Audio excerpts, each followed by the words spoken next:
মেয়েদের প্রতি ছেলেদের বরাবর একটা অভিযোগ থাকে, আলমারি ভর্তি জামাকাপড় থাকা সত্ত্বেও কেন মেয়েরা ঘুরতে যাওয়ার সময় ড্রেস খুঁজে পায় না। থাকছে আজকের রান্নাবান্না, গুচি মাছ, সবজি ও কচু শাক। ছেলে মেয়েকে নিয়ে গেলাম টাইফয়েডের টিকা দিতে। বাসা থেকে ভেবে গেলাম একটা, কিন্তু সেখানে গিয়ে ঘটলো আরেক ঘটনা। আসসালামু আলাইকুম, সবাই কেমন আছেন? আশা করি ভালো আছেন। আমিও আলহামদুলিল্লাহ ভালো আছি। তা আজকে বড় ভিডিও নিয়ে আপনাদের সামনে আসলাম। আশা করি আপনারা ভিডিওটা পুরোটা দেখবেন, না টেনে। কারণ যারা আমার মতো কন্টেন্ট ক্রিয়েটর আছেন তাদের জন্য পুরো ভিডিও দেখাটা খুবই গুরুত্বপূর্ণ। তো যেটা বলছিলাম, মেয়েরা কেন ঘুরতে যাওয়ার সময় জামা খুঁজে পায় না সেটা রাজগাণিতিক ব্যাখ্যা দেব আপনাদের, বিশেষ করে ছেলেদের। খুব মনোযোগ দিয়ে শুনবেন এবং কাউন্ট করবেন। আশা করি আজকের ভিডিও দেখার পরে আপনাদের আর কোনো কনফিউশন থাকবে না। তো আমাদের আলমারির 20% ড্রেস হচ্ছে ঝাঁকানাকা মার্কা ড্রেস, যেগুলো কোনো অনুষ্ঠান ছাড়া, মানে বিয়ে বাড়ি ছাড়া পরা যাবে না। মানে 2 বছরে 5 বছরে কালে ভদ্রে যখন আমরা বিয়ের দাওয়াত পাবো তখন আমরা সেগুলো পরবো। আর আমাদের 35% ড্রেস হচ্ছে এখন আর আমাদের হয় না, তারপরেও রেখে দিয়েছি। কারণ আমরা মেয়েরা আশা রাখি যে আমরা এক সময় আবারও স্লিম হব, তখন ওইগুলো আবার পরবো। আর আমাদের আলমারির 25% ড্রেস হচ্ছে ব্যাকডেটেড, ওইগুলো এখন আর ফ্যাশনে চলে না, তারপরেও ওইগুলো রেখে দিয়েছি। কারণ আমাদের বিশ্বাস পুরাতন ফ্যাশন আবার ফিরে আসবে, তখন আমরা ওইগুলো পরবো।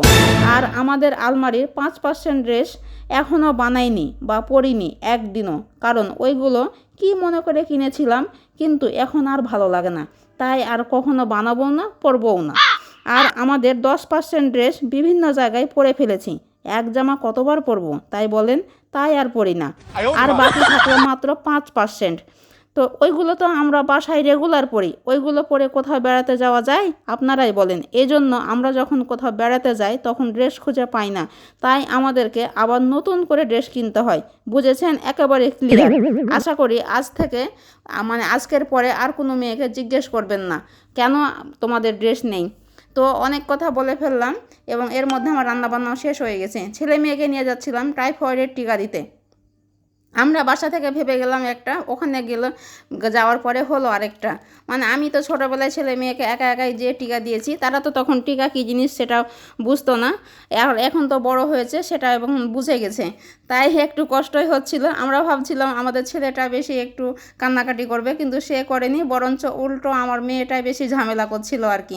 এতে টিকা দেওয়ার পরে, টিকা দেওয়ার সময় এমন একটা মুহূর্ত ছিল, তখন কোনো ভিডিও রেকর্ড করার মানে পরিস্থিতি ছিল না, সেই জন্য করতে পারিনি। টিকা দেওয়ার কিছুক্ষণ পরে, অনেকক্ষণ তাকে বোঝানোর পরে সে একটু এই যে চিল করেছে এবং বারবার সে হাতটা দেখছিল যে কোথায় তাকে ফুঁড়ে দেওয়া হয়েছে। আমার খুব হাসি পাচ্ছিল দেখে আর কি।